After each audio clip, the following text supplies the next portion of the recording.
మొట్టమొదటి నమస్కారం ఏదైనా ఉంటే అది తల్లికే చెందుతుంది. తల్లి సృష్టికర్త, స్థితికర్త, ప్రళయకర్త.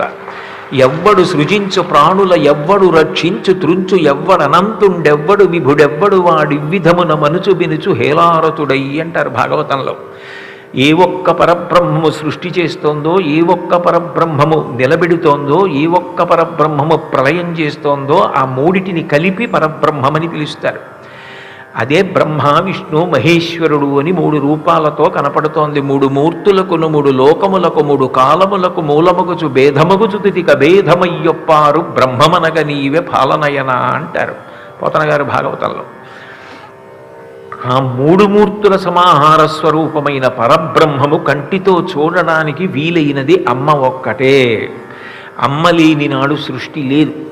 ఒక తల్లి కడుపులో ఒక పుండు పుట్టిందనుకోండి, ఆ పుండు